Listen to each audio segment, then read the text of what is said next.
Fundamental right एक ऐसा topic है जिसमें 4 से 6 सवाल हर साल पूछे जाते हैं। चलो इसको जल्दी से एग्जाम लेवल की क्लैरिटी में इसको खत्म करने की कोशिश करते हैं। ये टॉपिक हर एग्जाम में रिपीट होता है। आज सिर्फ हम वही याद करेंगे जो आपके पेपर में आता है। तो चलिए शुरू करते हैं। तो अगर हम ओवरव्यू की बात करें तो फंडामेंटल राइट्स में टोटल कितने आर्टिकल हैं? आर्टिकल 12 से 35 तक आते हैं और ये पार्ट किस में आता है? पार्ट 3 में आता है। पेपर के बेसिकली इसमें दो ट्रैप आते हैं। कौन कौन से हैं इसको देखते हैं। कौन सा राइट किस आर्टिकल में है? पहले तो इस तरीके से क्वेश्चन बनते हैं।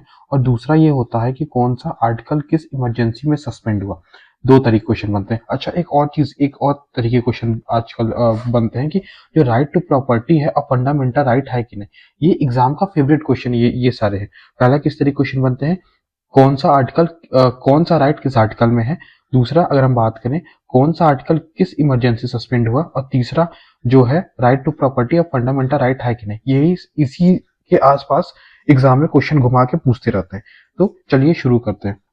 सबसे पहले हम बात करेंगे ओवरव्यू की। तो पार्ट 3 में है हमारे कॉन्स्टिट्यूशन के आर्टिकल 12 टू 35 तक हम लोगों ने देखा। एनफोर्स कब हुआ था? 26 जनवरी 1950 को। और इंस्पायर किससे हुआ? यूएस से बिल राइट्स को। ठीक, तो हम लोगों ने फंडामेंटल का ओवरव्यू देख लिया। अब हम बात करते हैं right to equality. Right to equality कहाँ से कहाँ तक दिया है? आर्टिकल 14 से आर्टिकल 18 तक।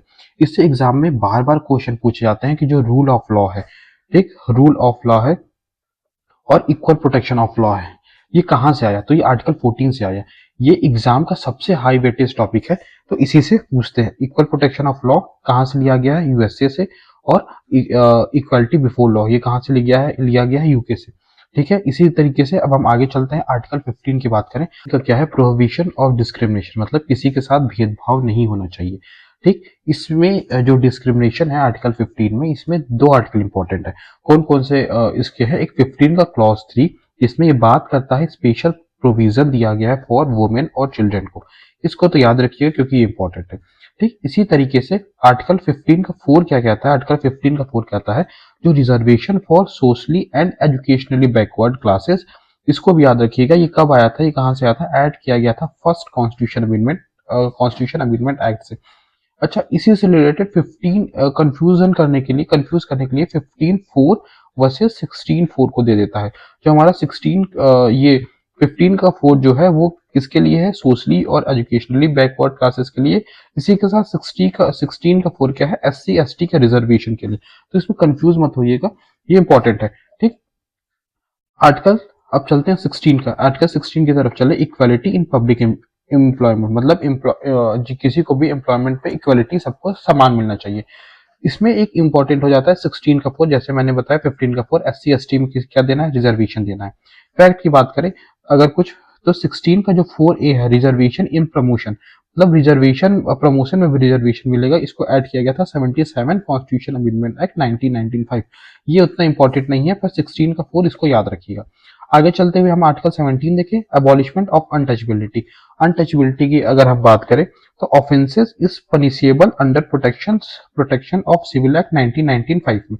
अगर इसको कोई ऐसा जुर्म करता है तो उसको पनिश किया जाएगा किसके under? Protection of civil right act 1955 के अंडर। सिंपल है, डायरेक्ट फैक्चुअल क्वेश्चन बन सकता है कि अबॉलिश ऑफ अनटचेबिलिटी किस आर्टिकल में है? तो वह आर्टिकल 17 में। इसी तरीके से हम आर्टिकल 18 की बात करें, ये इंपॉर्टेंट है। आर्टिकल 18 क्या है? Abolition of title. अगर हम टाइटल की बात करें तो मिलिट्री, जैसे कोई टाइटल, अगर हम पहले इसको समझते हैं आर्टिकल 18 है क्या? Abolition of title. Academic title allowed है, नेशनल टाइटल बैंड है। बहुत पूछता है ऐसे एग्जाम में कि मिलिट्री एकेडमिक टाइटल ये अलाउड है। भारत रत्न, पद्म अवार्ड अलाउड है because they are decorations not title. ठीक है, ये टाइटल नहीं है। जैसे राजा धीराज, ये सब टाइटल नहीं लगाया जा सकता है। ठीक, ये है आर्टिकल 18, इसको याद रखिएगा। ठीक है, ये इंपॉर्टेंट है। इसी तरीके से हम आगे चले, राइट टू फ्रीडम की बात करें। इसका आर्टिकल कहां से कहां तक है? 19 से 22 तक है। आर्टिकल 19 में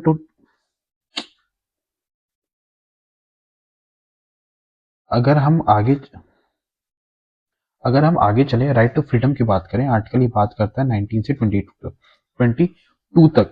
आर्टिकल 19 बात करता है टोटल 6 फ्रीडम की। Freedoms are available only to citizens, ठीक है, ये सिर्फ सिटीजन्स के लिए अलाउड है। इसमें इंपॉर्टेंट कौन कौन से आर्टिकल आते हैं? आर्टिकल 19 का एक क्या कहता है? Freedom of speech. जो freedom of speech and expression है वो एब्सोल्यूट नहीं है। स्टेट जो है, स्टेट इज राइट को रीजनेबल रिस्ट्रिक्शन के थ्रू लिमिट कर सकता है, बस ये रिस्ट्रिक्शन पब्लिक इंटरेस्ट के बेसिस पे होनी चाहिए। ठीक, इसको याद रखिएगा, ये इंपॉर्टेंट है।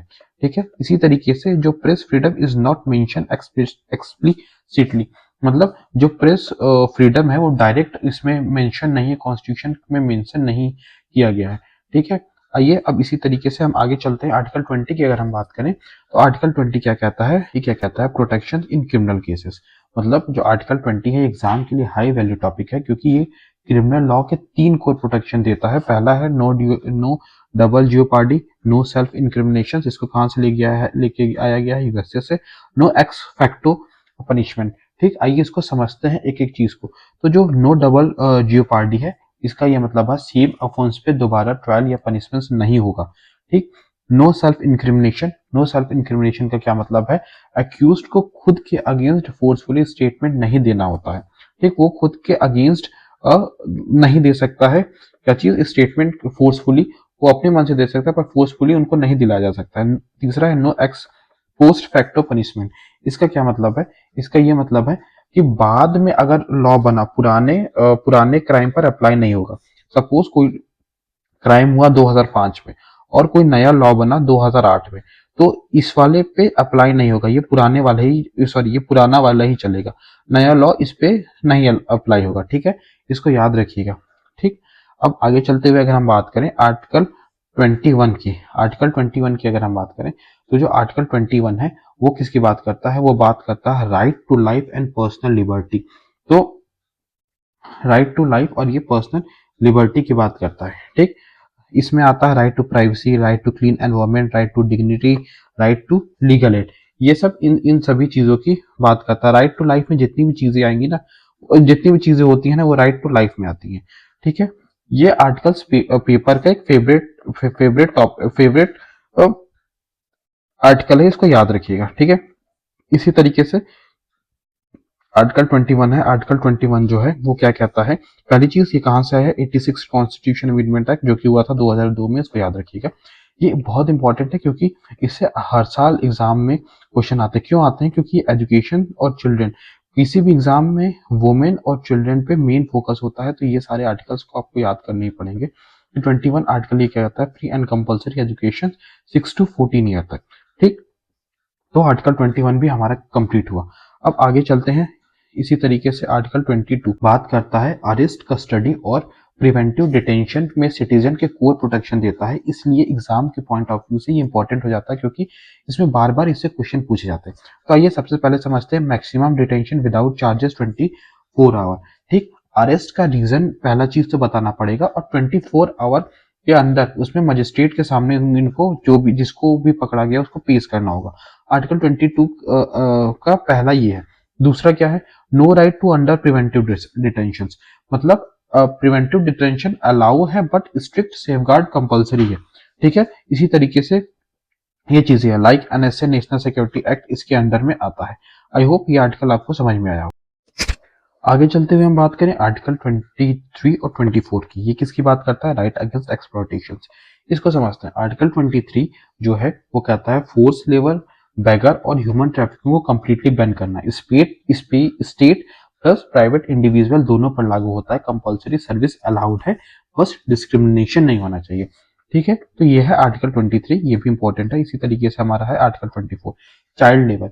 चाइल्ड लेबर में जो 14 साल, ये है ना, जो 14 साल से कम उम्र के बच्चों को कहीं भी फैक्ट्री, माइन में या हजार्डियस काम करने की परमिशन नहीं है। ठीक, वो काम नहीं कर सकते, तो उसको याद रखिएगा, बिलो 14 ईयर्स। ठीक, तो ये हमारा कंप्लीट हुआ right to against exploitation 23 and 24। इसी तरीके से अगर हम बात करें आर्टिकल 25 से 28 तक, तो ये क्यों इंपॉर्टेंट है, आइए एक एक करके समझते हैं। सबसे पहले यह है क्या? Right to freedom of religion. इसको समझते हैं। हाँ, सबसे पहले हमारे पास है 25। आर्टिकल 25 ये कहता है हर पर्सन को फ्रीली रिलीजन मानने, प्रैक्टिस करने और प्रोपिगेट करने का राइट है। बस पब्लिक ऑर्डर, हेल्थ, मोरालिटी के अंदर आना चाहिए। ठीक, यही है freedom of cosines and religious. इसी तरीके से अगर हम बात करें आर्टिकल 26 की, आर्टिकल 26 क्या क्या कहता है? Freedom to manage religious affair. मतलब आर्टिकल 26 रिलीजियस डोमिनेशंस को अपने रिलीजियस अफेयर मैनेज करना, इंस्टीट्यूशंस बनाना और प्रॉपर्टी हैंडल करने का राइट देता है। ठीक, इसी तरीके से आर्टिकल 27 क्या कहता है? No religious taxes.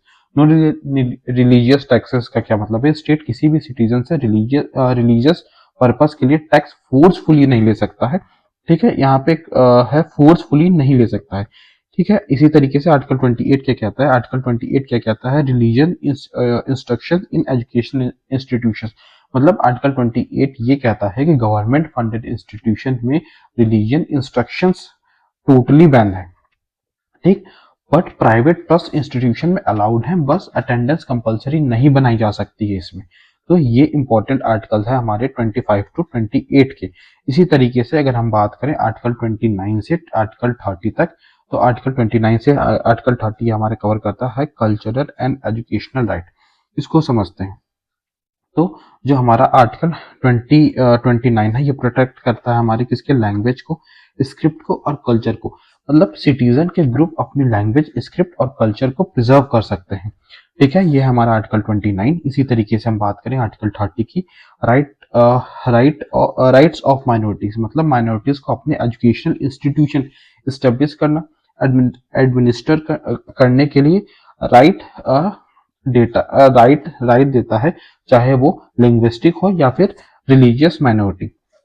ठीक है, तो यही हमारा कल्चरल और एजुकेशनल राइट। अगर हम बात करें कुछ फैक्ट्स की, जो माइनॉरिटीज की बात करता है, minorities equal to linguistic plus religions. ठीक, ये दोनों की बात करता है। They can establish and admire educational institution. मैंने पहले बताया minority school can have special reservation. जो भी माइनॉरिटीज स्कूल होंगे उनको स्पेशल रिजर्वेशन मिलेगा। इसी तरीके से अपने लास्ट आर्टिकल की तरफ चलते हैं, right to constitution remedies. Right to constitution remedies का में कौन सा आर्टिकल आता है? आर्टिकल आता है 32। 32 को भीमराव अंबेडकर ने क्या कहा था? Heart and soul of constitution. अगर आपसे एग्जाम में पूछे कि heart and soul of constitution किसने कहा था? भीमराव अंबेडकर ने कहा था। किसको कहा था?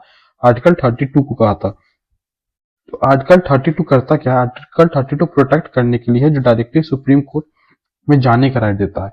ये 5 तरीके का राइट प्रोवाइड कराता है। पहला हेबियस कॉर्पस, मैंडमस और सेरिटोरी प्रोविजंस एट को 1 एंड 2।